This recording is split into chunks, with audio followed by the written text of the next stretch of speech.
Hi Capricorn! Kumusta po kayong lahat? Okay, so yan Capricorn, maraming salamat po sa walang sawang pagsubaybay sa ating pong mga reading. And kung ikaw ay bago pa lang sa ating channel, mag-subscribe na po kayo. Then i-click mo na rin yung ating notification bell para lagi kang updated sa ating mga bagong upload.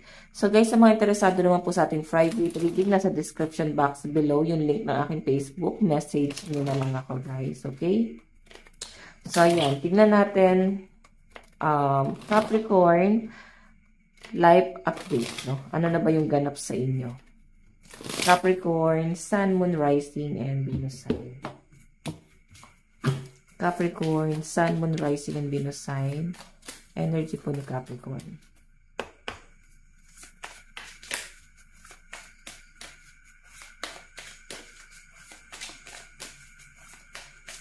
Okay. So, Capricorn, meron tayong stop doing so much. May nakikita ako dito, yung iba sa inyo, pwedeng bored. Parang, ang dami mong gustong gawin. Nakikita ko rin yung pagiging perfectionist ng mga Capricorn. And, may mga bagay na limit na eh. Hindi mo na magawa yung mga bagay na gusto mo. Ganun yung nakikita ko dyan. Kahit sabihin na natin na marami kang gustong gawin, parang hindi mo siya magawa. Limitado yung galaw mo. Limitado yung oras mo. Limitado yung sitwasyon mo. Parang ganun. Nandun ka sa point na hindi mo pwedeng gawin yung mga bagay na gusto mo sa ngayon. Okay?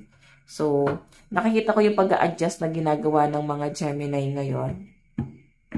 Pero parang may times na parang naboboard ka and kahit hindi mo gusto yung bagay na ginagawa mo na lang yun guys, or para malibang na lang din. Okay? Parang hindi ka makasabay sa nagaganap in reality, no? Ano ba yung realidad mo? Parang hindi ka makasabay doon. Tignan natin guys. Capricorn, Sun, Moon, Rising, and Venus sign. Ganap po kay Capricorn. Capricorn, Sun, Moon, Rising, and Venus sign. Meron po tayong I dare to declare my love. So, ready na mag-commit yung ibang Capricorn dito, guys. Yung iba naman, guys, na in a relationship, siguro na-appreciate mo yung person mo ngayon or sobrang na-appreciate ka ng person mo. May nakikita akong gift dito. Siguro yung iba sa inyo late yung Valentine's, no? Late magagana pero parang ma-appreciate nyo pa rin. Yung iba naman, guys, parang araw-araw naman kayong nireregaluhan ng person mo or araw-araw ka namang minamahal ng person mo. So, hindi nyo naman kailangan, guys, na makisabay sa ibang tao kasi parang satisfy ka pagdating sa love life mo. Okay, iba naman dito, guys, pwede may mga bago, no? May mga bago kayong ine-entertain. And nakikita ko dyan, Capricorn, na kung sino man itong mga bagong ine-entertain mo, masaya ka, nakakapagpagaan sa pakiramdam, and parang gusto mo lang din naman guys na nag-entertain. Okay, ayaw mo mag-commit sa isang tao na parang, alam mo yon lahat ginawa mo pero parang feeling mo hindi ka na-appreciate, no? Madami kang sacrifice na ginawa para dun sa relasyon nyo na itong taong to. Pero hindi ka naman guys na-appreciate. So, I think mas ma-feel mo pa guys yung appreciation sa ibang tao, no? Like sa mga bagong tao na pinapapasok mo. So, yun yung pinapakita sa akin dyan. Okay, tignan natin. Capricorn. Capricorn, Sun, Moon, Rising, and Venus sign.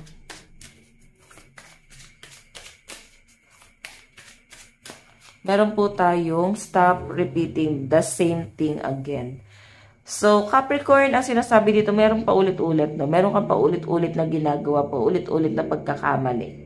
Okay? Kung pagdating to guys sa love life, pwedeng hindi ka na natuto. So, parang ikaw mismo nilalagay mo yung sarili mo sa kapahamakan. Alam nyo guys, hindi nyo kailangan mag-effort ng sobra-sobra sa isang tao pag mahal ka. Okay? Pag ikaw talaga yung gusto niya makasama sa buhay, hindi niya na yan para patagalin pa. Ganun yun. Okay? So, sa pinapakita kasi sa akin dito guys, pwede nagiging toxic yung relationship niya ng person mo kasi may paulit-ulit na scenario. May isa sa inyo parang hindi nagbabago.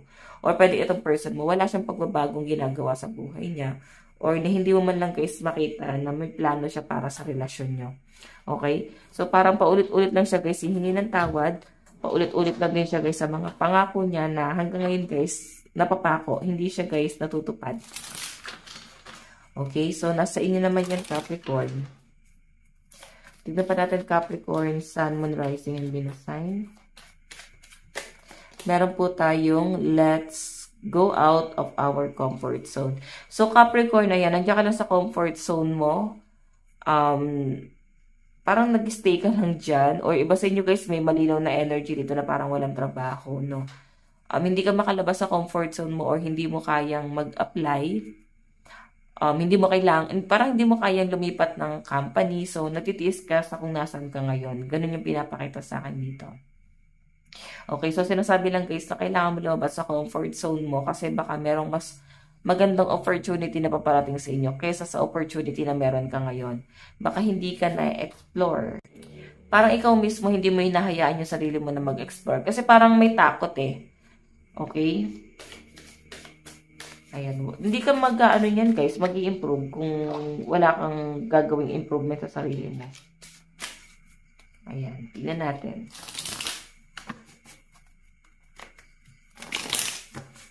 Capricorn, Sun, Moon, Rising, and Venus sign. Meron po tayong slowly but surely. So, sinasabi lang dito Capricorn na kung ikaw ay broken-hearted ngayon or parang ilang beses ka guys na nasaktan, hindi mo kailangan magmadali, no? Hindi mo kailangan na maghanap ng kapalit, no? Doon sa person mo kung kayo hiwalay mo pa lang. Sinasabi lang dito guys na kailangan mong magdahan-dahan, okay? Kailangan guys, mag-focus ka muna sa career mo kasi darating at darating yung tamang tao para sa inyo guys. Hindi mo kailangan magmadali. Hindi mo kailangan ma-pressure dito guys. Okay? Yun sasabi, slowly but surely. Kahit mabagal, at least, yun na yun, no? Sure na makakasama mo na yung taong mahal mo. Capricorn, meron tayong do not regret anything. Ang daming, madami ka rin guys pinagsisisihan. Marami kang gulo na napasok na hindi ka na nakalabas, na-stuck ka na, at parang ngayon, dala-dala mo siya.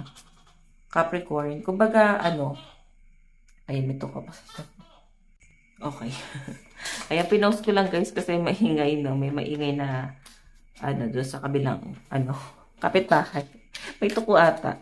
So, ayan guys, nakikita ko na parang, sinasabi lang dito na, hindi mo kailangan na magmadali, and do not regret anything. So, nangyari na, kung ano man yung sitwasyon mo ngayon, wala ka nang dapat pagsisihan pa kasi nangyari na. So, ang kailangan mo na lang gawin dyan, guys, baguhin yung future mo. Okay? Para hindi na siya, guys, maulit, no? Pero kailangan baguhin sa kung paano ka magdesisyon sa lifestyle. Ganyan. So, guys, meron tayong Dopago. So, nakikita ko yung pagiging motivated. Nakikita ko yung feelings ng mga Capricorn dito na parang, ayun nga, nakuha mo yung satisfaction mo and parang pleasure. No? Pleasure kasi may mga blessing. Tignan pa natin guys. Meron tayong no justification needed. So, I think may mga taong tumatanggap sa inyo guys. Nandito ka sa point na parang hindi mo kailangan i-explain yung sarili mo or hindi mo kailangan i-please yung sarili mo para lang matanggap nila. Kasi sa nakikita ko dito guys, may mga tao dito na magkakaroon ka ng mga bagong circle of friends. Tapos wala naman guys pag-question, no? Ayaw nilang questionin kung ano mang meron or gusto mo, ayaw mo. Ikaw naman yan eh. Okay. Capricorn, Sun, Moon, Rising, and Venus sign, meron tayong I am surrounded by angels. So, yan guys, mukhang ikaw ay guarded, no? Okay, yung mga angels mo, yung mga gabay mo, nandyan lang sila. Okay, so Capricorn, ito lang po ang inyong reading. Maraming salamat. God bless you. Bye-bye.